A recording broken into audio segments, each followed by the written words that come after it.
ഇന്ത്യയുടെ ബ്രഹ്മോസിനെ നേരിടാൻ വേണ്ടി പാകിസ്ഥാൻ പുതിയ ആയുധമെടുക്കുന്നു.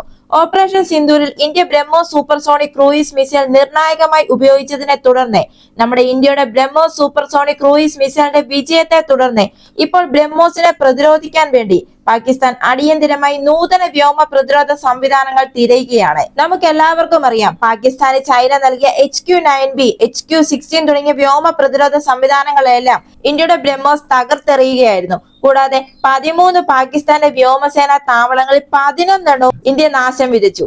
ഈ തന്ത്രപരമായ തിരിച്ചടി നേരിടുന്ന പാകിസ്ഥാൻ ഇപ്പോൾ ശക്തമായ വ്യോമ പ്രതിരോധ സംവിധാനങ്ങൾ തേടിക്കൊണ്ടിരിക്കുകയാണ്. ഇപ്പോൾ ഇവർ ഏറ്റെടുക്കാൻ പോകുന്നത് ഇറ്റലിയുടെയോ ജർമ്മന്റെയോ ആയുധ സംവിധാനമായിരിക്കും.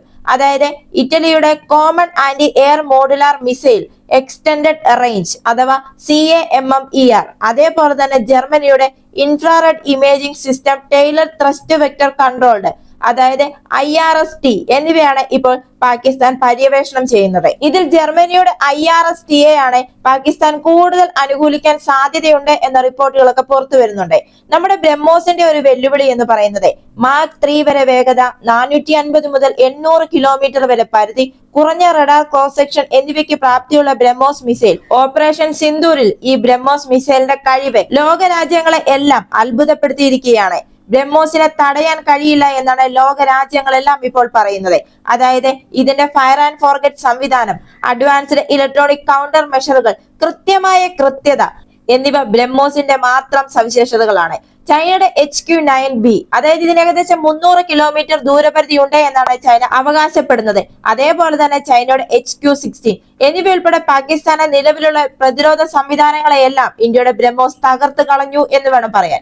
ഇങ്ങനെ പാകിസ്ഥാൻ ഇപ്പോൾ പേടി സ്വപ്നമായി മാറിയിരിക്കുന്ന ഇന്ത്യയുടെ ബ്രഹ്മോസിനെ എതിർക്കാൻ വേണ്ടിയിട്ടാണ് പാകിസ്ഥാൻ ഇപ്പോൾ CAMMER അതേപോലെ തന്നെ ജർമ്മനിയുടെ IRST പരിഗണിക്കുന്നത്. ഇറ്റലിയുടെ ഈ CAMMER എന്താണെന്ന് നോക്കുകയാണെങ്കിൽ MBDA വികസിപ്പിച്ചെടുത്ത CAMMER വിവിധ പ്ലാറ്റ്ഫോമുകളുമായുള്ള വഴക്കത്തിനും സംയോജനത്തിനുമായി രൂപകൽപ്പന ചെയ്തിരിക്കുന്ന ഒരു മധ്യദൂര വ്യോമ പ്രതിരോധ മിസൈലാണ്. ഇതിന്റെ പ്രധാന സവിശേഷതകൾ എന്തൊക്കെയാണെന്ന് നോക്കാം. ക്രൂയിസ് മിസൈലുകളെയും യുദ്ധവിമാനങ്ങളെയും ഒക്കെ നേരിടാൻ ഇതിന് സാധിക്കും. ഏകദേശം 45 കിലോമീറ്റർ അകലത്തിൽ നിന്നും 20 കിലോമീറ്റർ വരെ ഉയരത്തിലും ലക്ഷ്യങ്ങളെ ഈ സംവിധാനം കൃത്യമായി ആക്രമിക്കുന്നു. 2 വഴികളിലുള്ള ഡേറ്റ ലിങ്കുള്ള ഒരു ഫയർ ആൻഡ് ഫോർഗെറ്റ് സംവിധാനം ഇത് ഉപയോഗിക്കുന്നുണ്ട്. ഇറ്റലിയുടെ ഈ സംവിധാനം കര, കടൽ, വ്യോമ പ്ലാറ്റ്ഫോമുകളുമായി പൊരുത്തപ്പെടുന്നുണ്ട്. ഇത് പാകിസ്ഥാന്റെ വൈവിധ്യമാർന്ന പ്രതിരോധ ആവശ്യങ്ങൾക്ക് വൈവിധ്യപൂർണമാക്കുന്നു. ലംബ രീതിയിൽ ഇത് വിക്ഷേപിക്കുന്നത് മൂലം ഇതിന്റെ താപ സിഗ്നേച്ചറുകൾ കുറയ്ക്കുകയും പ്രത്യാക്രമണങ്ങൾക്കെതിരായ അതിജീവനം ഇത് വർദ്ധിപ്പിക്കുകയും ചെയ്യുന്നു. പാകിസ്ഥാൻ എന്തുകൊണ്ട് ഇപ്പോൾ ഈ CAMMER താല്പര്യം പ്രകടിപ്പിക്കുന്നു എന്ന് നോക്കിയാൽ യൂറോപ്യൻ വ്യോമ പ്രതിരോധ സംവിധാനങ്ങളിൽ ഇതിന്റെ തെളിയിക്കപ്പെട്ട പ്രകടനവും അതേപോലെ തന്നെ ഇന്ത്യയുടെ ബ്രഹ്മോസ് പോലുള്ള താഴ്ന്നു പറക്കുന്ന അതിവേഗ ഭീഷണികളെ നേരിടാൻ കഴിവുള്ള ഇതിന്റെ കഴിവുമാണ് CAMMER താല്പര്യം പാകിസ്ഥാൻ ഇപ്പോൾ ഉണ്ടായിരിക്കുന്നത്. താരതമ്യേന കുറഞ്ഞ ചെലവും നാറ്റോ സ്റ്റാൻഡേർഡ് സിസ്റ്റങ്ങളുമായുള്ള സംയോജനവും പാകിസ്ഥാന്റെ വ്യോമ പ്രതിരോധ സംവിധാനം ആധുനികവൽക്കരിക്കുന്നതിനുള്ള ആകർഷകമായ ഒരു ഓപ്ഷനാക്കി മാറ്റുന്നു. എന്നാൽ CAMMER ശ്രേണിയും ഇന്റർസെപ്ഷൻ വേഗതയും ബ്രഹ്മോസിന്റെ മാക് 3 വേഗതയ്ക്കും കടൽ സ്കിമ്മിംഗ് പ്രൊഫൈലിനുമെതിരെ അപര്യാപ്തമായിരിക്കും. അതായത് ഇറ്റലിയുടെ CAMMER ദൂരപരിധിയും ഇന്റർസെപ്ഷനും ബ്രഹ്മോസിനേക്കാൾ കുറവാണ്. ഇത് ഉയർന്ന തീവ്രതയുള്ള സാഹചര്യങ്ങൾ അതിന്റെ ഫലപ്രാപ്തിയെ പരിമിതപ്പെടുത്തുകയും ചെയ്യുന്നു.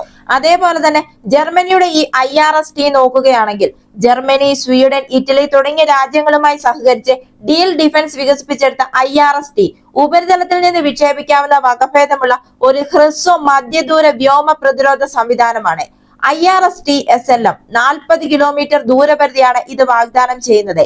20 കിലോമീറ്റർ വരെ ഉയരത്തിലുള്ള ലക്ഷ്യങ്ങളെ ആക്രമിക്കാൻ ഇതിന് സാധിക്കും. ഈ സിസ്റ്റത്തിലെ നൂതന ഇമേജിംഗ് ഇൻഫ്രാറെഡ് സാങ്കേതിക വിദ്യ, അതായത് ക്രൂയിസ് മിസൈലുകൾക്കും ഡ്രോണുകൾക്കും എതിരെ ലക്ഷ്യങ്ങളെ വേർതിരിച്ചറിയാൻ ഈ സിസ്റ്റം ഇതിനെ സഹായിക്കുന്നു. അതേപോലെ തന്നെ ത്രസ്റ്റ് വെക്ടർ നിയന്ത്രണം ബ്രഹ്മോസിനെ നേരിടുന്നതിനും അതേപോലെ തന്നെ വേഗത്തിൽ നീങ്ങുന്ന ലക്ഷ്യങ്ങളെ ചടുലമായി തടസ്സപ്പെടുത്താനും ഇതിനെ പ്രാപ്തമാക്കുന്നു. അതായത് 2022 ഒക്ടോബർ മുതൽ 60-ലധികം റഷ്യൻ മിസൈലുകളും ഡ്രോണുകളും തടഞ്ഞുകൊണ്ട് ഉക്രൈൻ IRST SLM ഉപയോഗിച്ചിരുന്നു.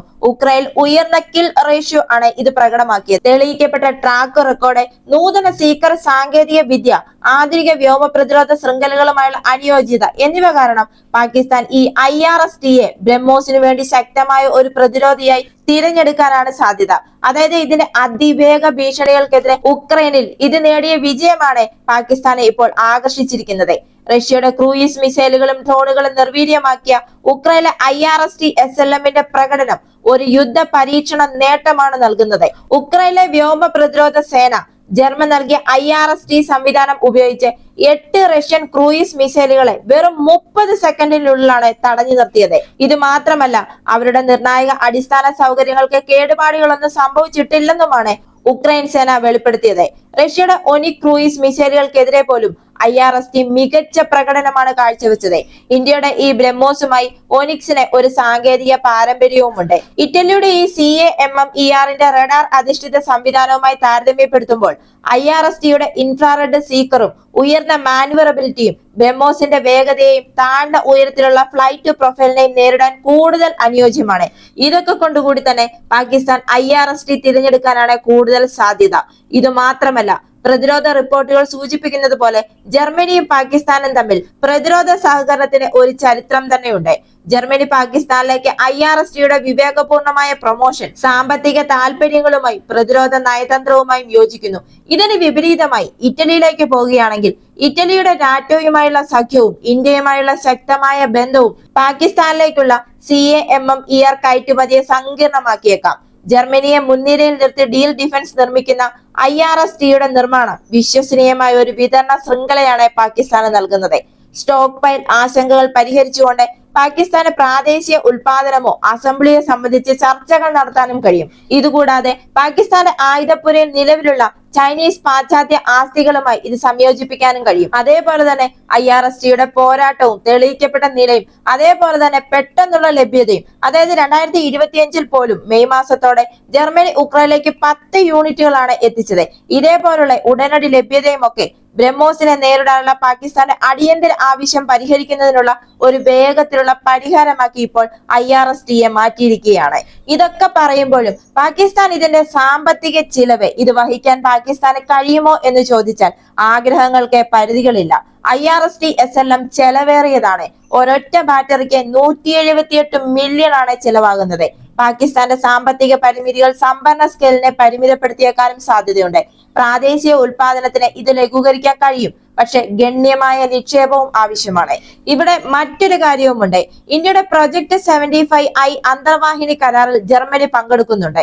അതുകൊണ്ട് തന്നെ പാകിസ്ഥാൻ ഈ IRST വിതരണം ചെയ്താൽ നയതന്ത്ര സംഘർഷങ്ങൾ സൃഷ്ടിച്ചേക്കാനുള്ള സാധ്യതയുമുണ്ട്. എന്നാൽ ഇന്ത്യയുമായുള്ള തന്ത്രപരമായ വിന്യാസത്തെക്കാൾ സാമ്പത്തിക നേട്ടങ്ങൾക്കാണ് ജർമ്മനി മുൻഗണന നൽകുന്നത് എന്ന ചർച്ചകളുമുണ്ട്. അതേപോലെ IRST ഫലപ്രദമാണ്, എന്നാൽ അതിന്റെ 40 കിലോമീറ്റർ പരിധി എന്ന് പറയുന്നത് ബ്രഹ്മോസിന്റെ അടുത്തുപോലും എത്തില്ല.